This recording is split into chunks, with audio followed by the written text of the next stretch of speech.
nawe waba umutagatifu. Erega nicyo wahamagariwe. Niki twakwigira ku batubanjirije? Ibuka igihe ubatizwa. Kuva ubu no mu bugingo bw'iteka ubaye urugingo rwa Kristo, we musaserdoti, umuhanuzi n'umwami. Ngaya amagambo wavugiweho. Muri batisimu wagizwe ikiremwa gishya, wambikwa Kristo. Ese itara ryawe riracyaka? Ese umwambaro wawe urakererana? Humura, garukira Imana. Abatagatifu n'abanyabyaha bababariwe. Akira Kristo. Ikiganiro ibirari by'ubutagatifu mukigizwa na Beata Mukarusanga, umukristo wubase urugo.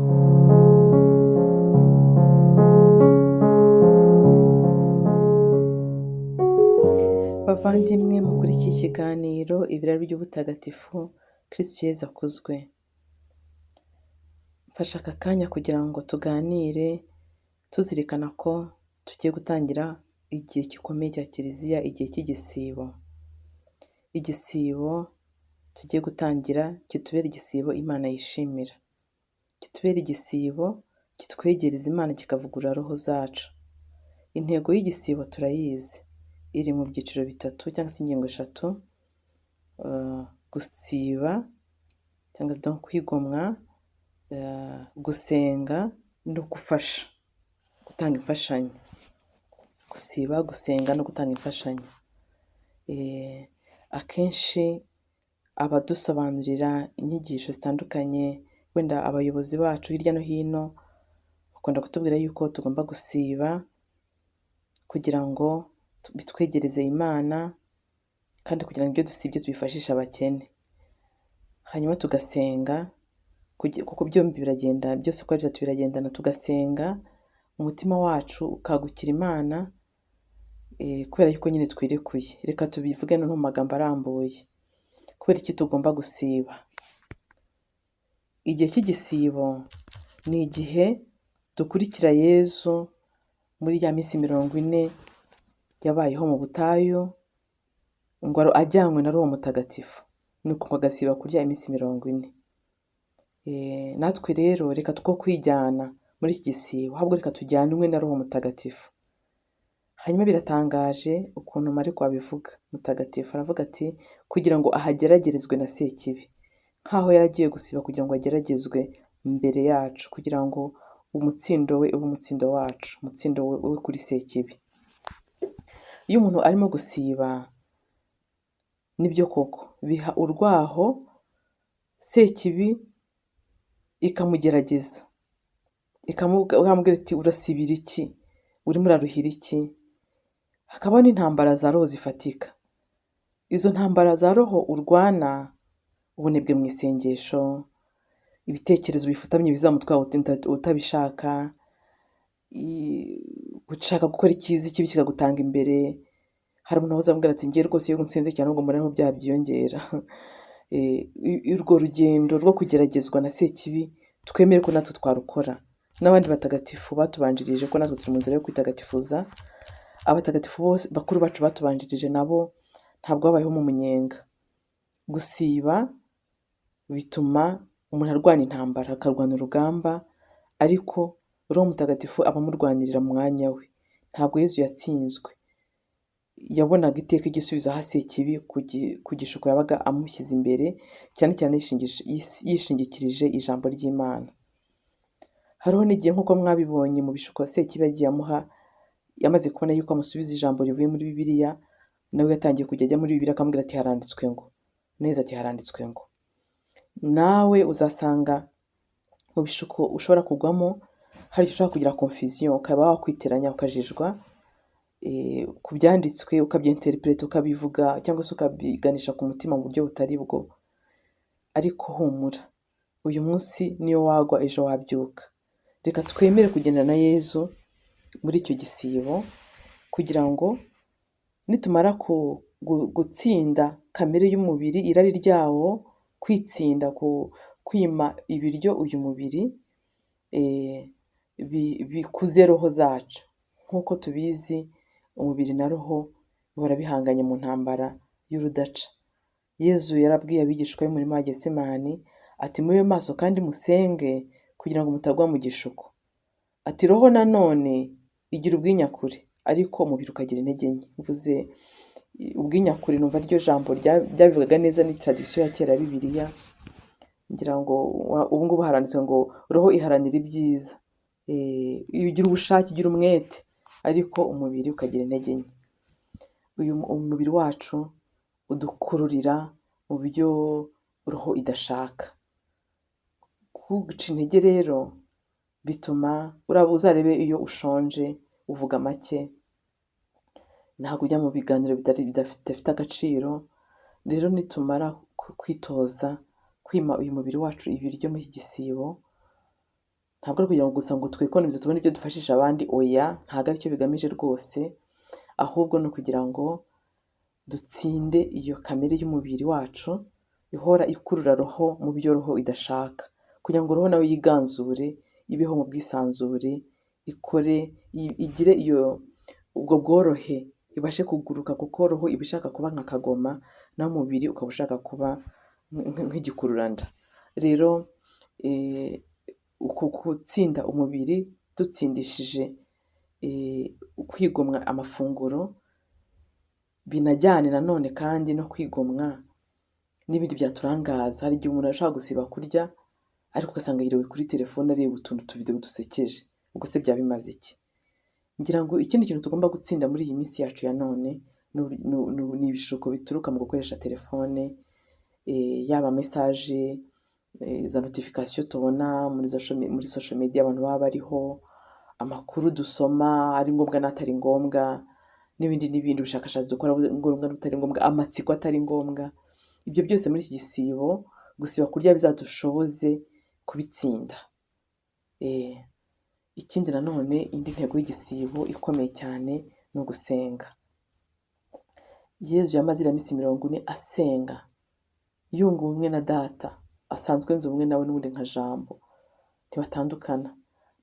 Natwe rero muri we twinjiremo, kuko nahoze mbabwira uyu mwaka wa Yubile tubyinjire mu buryo budasanzwe mu buntu bwa Yezu no mu bana bwe, atuzamura dushyikirize kamere Mana, kuko aricyo cyamuzanye.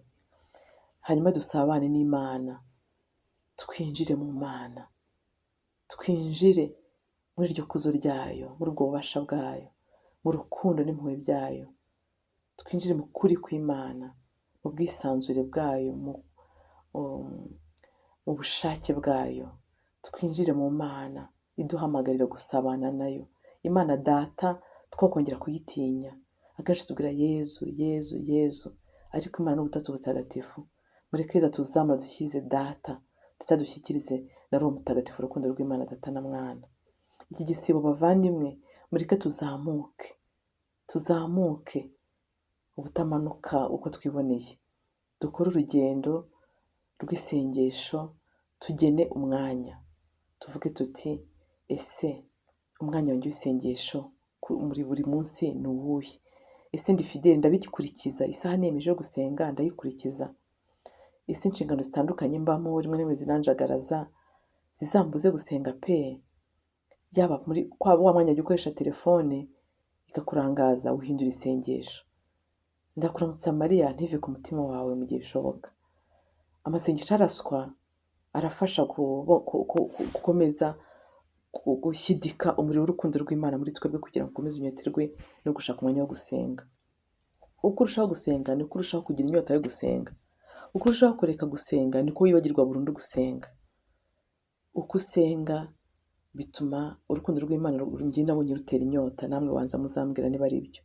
Uko usenga birushaho gutuma ugira inyota yo gushakashaka Imana, kandi usendera Imana mu gihe waganiriye nayo, ugasabana nayo. Wakumva inyigisho miliyoni na miliyari, ariko udacecetse ngo ushake umwanya wawe utuje usenge bucece imbere ya tabernakulo cyangwa imbere y'isakaramento, cyangwa se no mu cyumba cyawe uzirikana ijambo ry'Imana. Ibyo byose bituma roho ikura. Utabikoze rwose uguma wizengurukaho. Rero muri iki gihe cy'igisibo ndabashishikariza abavandimwe banjye, nanjye nibwira ngo dusenge. Dufite n'ibyo gusabira muri ako kwigomwa kurya. Dusabire n'amahoro ku isi, dusabire amahoro muri aka karere k'ibiyaga bigari, dusabire amahoro ibihugu biri mu ntambara, dusabe amahoro mu mitima. Bikira Mariya arashaka gutanga amahoro ku isi. Akenshi mabonekerwa yo mu bihe bya nyuma duheruka ajya yita umwamikazi w'amahoro. Arashaka amahoro. Ese twiteguye kumubera ibikoresho kugira ngo isengesho ryacu rizane amahoro ku isi?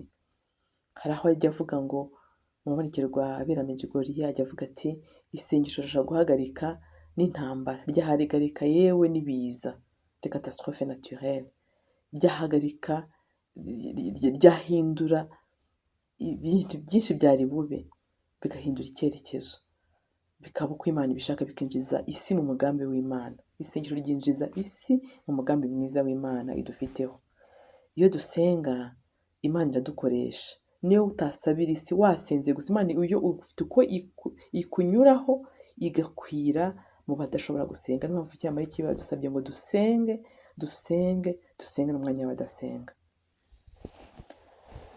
Tumaze kubona ingingo ebyiri, gusiba no gusenga.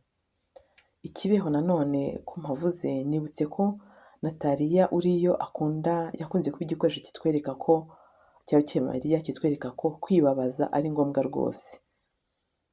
Kwibabaza ni ngombwa, gusenga wibabaje bifite agaciro gakomeye cyane kurusha uko wasenga utibabaje. Ndibuka témoignage yigeze atanga avuga ngo hari iminsi Bikira Mariya yasabye abantu b'ikibeho gusiba, ariko ndibuka ibya Nataliya we agomba gusiba iminsi 7, nta munsi wa 4 nta munsi wa 5, ngo haza umugabo ufite puratiri y'ibiryo byiza cyane bihumura neza, amuga ati noneho warya. Undi aribaza se ko biturize ku Mana, nuko ngamutera amazi y'umugisha nuko ararigita. No kuvuga ngo bya bishuko byinda se kiba yagiye yabwiye Yesu ati hindurira ibuye umugati. Na Nataliya nacyo gishuko yahuye nacyo muri urwo rugendo rw'iminsi 7 yo gusiba. Twebwe ntabwo dusabwa iyo minsi 7, ariko nibura dufite kuwa 3 w'ivu n'umunsi wo gusiba rwose, ibyo kurya mu gitondo na saa 6 tukarya nijoro. N'umunsi wa 5 umutagatifu n'umunsi wo gusiba. Ariko ibyo ni ibya rusange. Wowe unyumva uri mu nzira kwitagatifuza kurushaho, fata iya 5 yose. Kuki utafata iya 5 yose cyangwa iya 3 yose? Kuki utakongera iminsi usiba? Kuko n'ubundi uzarebe ushaka kwiri gusirikira mu mujyi ugura utuntu, n'ubundi munsi ugakuriraho utariye. Ariko wapanga gusiba bikakunanira. Bihindura isengesho, usibe, usenge, maze birongera isi yacu na roho zacu bwite umukiro. Muvandimwe nusenga, nanjye utanavuza izina, Imana izatwura umukiro kuri isengesho ryawe inkize. Nanjye mbikore bigukize. Nuko nguko urusange rw'abatagatifu rukora. Twese twaremewe kuba muri urwo rusange rw'abatagatifu, twebwe abemera, twemera ko turi kiliziya, turi les âmes églises, turi ababaho mu kwemera bakabishwaho no kwemera, buri wese aba ari kiliziya nto. Ibyo Imana ikorera muri kiliziya yayo ku isi yose, kiliziya gatolika, kiliziya imwe itunganye gatolika, ni nabyo ikorera muri roho yawe, wowe wemeye kuyemerera ukabaho ubeshejweho n'amahame y'ukwemera.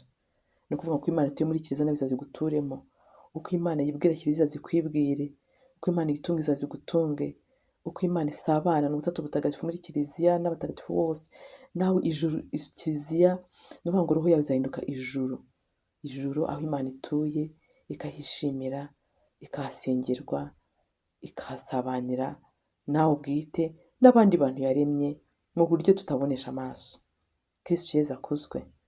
Reka nongere nkubwire ngo indi ntego y'igisibo ya 3 ni ugufasha abakene, ni uko kurekura ibyari bituziritse bidufungurira amaso abandi. Buri ikimenyetso cy'umusaraba Yezu yabambweho iriya 20 ifite ikivuga gikomeye. Reka umurongo uhagaze uvuga twebwe n'ubusabane n'Imana. Ni Imana dushakisha. Umurongo uhagaze ni umuntu uri mu gushakashaka Imana. Imana yaje kutwigaragariza muri Yezu Kristo ikazidusanga. Imana ikamanuka ikadusanga, natwe rero tuyisange, tuyisubize, tuyihe igisubizo gikwiye. Ariko umurongo utambitse nanone utwereka ko natwe hagati yacu nk'abantu hano ku isi, urukundo rushyitse rwitanga ni urushakashaka Imana, ariko rukanasakaza iyo Mana mu bantu mu buryo bw'ibikorwa. Ugafasha umukene, ugukomangiye ntuzamwirukane. Ba bantu tunyuraho ku nzira ntuzumve ko buri gihe ngo ntacyo mfite kandi ubifite.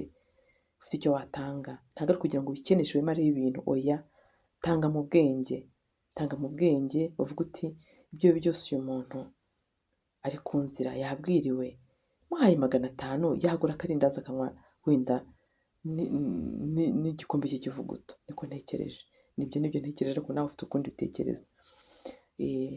Rero bitewe n'ubushobozi ufite, bitewe n'uko usanzwe utanga, bitewe kandi n'ibyo kiliziya ikeneye aho utuye, wenda murimo murubaka kiliziya, mbabwire ko twebwe muri santarari ya Busanza aho ntuye turimo twiyubakira ingoro ikwiriye Nyagasani, turimo turasabwa amaturo afatika kugira ngo iyo ngoro yuzure. Niba rero waturaga amafaranga make, ushobora kongeraho wenda 10 cyayo bajya gutura, hanyuma kugira ngo wigomwe wongerere ubushobozi abarimo bubaka icyo gikorwa cyihute. Rero gutanga biri kwinshi, ariko icy'ingenzi ni ugutangana ibyishimo n'umutima urekura, kandi ushimira Imana ko ibyo utunze ariyo yabiguhaye, kandi ko yabiguhaye nako yabyisubiza. Rero iki gisibo bavandimwe kitubere gihire, kidutagatifuze, kiduhuze n'Imana ubutatu butagatifu, kiduhuze n'abavandimwe bacu, kidusabanisha n'ijuru na Bikira Mariya n'abatagatifu, gitume twitagatifuza kandi dukore urugendo rudasubira inyuma, kugira ngo imyitozo y'igisibo tugiye gukora tuzahimbaze Pasika twarahindutse bashya. Erega nawe uzareba, iyo wakoze igisibo cyiza, Pasika ikubera nziza pe. Ariko wakoze igisibo urangaye, ujya kubona ukumva Pasika iragutunguye. Ibyo byagiye bimbaho, kumva Pasika iragutunguye ntabwo uzi uko bigenze. Icyo gihe uricuza cyane ukibaza uti ese iyi Pasika ije ite? Ikindi kizadufasha gukora igisibo cyiza ni uguhabwa penitensiya. Guhabwa penitensiya tukicuza ibyaha byacu, kuko mu penitense, kwigomwa muri by'ukuri bijyana no kwicuza. Kwibabaza bijyana no guhana umubiri wacu, no kugira ngo ibyaha byacu tubicikeho, roho zacu zisabanire Imana mu mutima usukuye. Rero nagira ngo mbibutse ko na penitensiya mu ntangiriro z'igisibo bifasha cyane. Mu cyumweru cya mbere y'igisibo rwose, atari kwa kundi usiganwa ngo ntazahimbaza Pasika ntarahawe penitensiya, ahubwo utangirana n'igisibo, ushake padiri aguhe penitensiya. Nibyo nabifuriza rero abavandimwe dusengana amatsinda dusengeramo atandukanye, nicyo kintu mbifuriza. Mureke tugendane dushakisha Imana n'umutima utaryarya muri uyu mwaka wa Yubile, nayo izatwiyereka. Hasingizwe Imana, abamarayika n'abatagatifu bayo.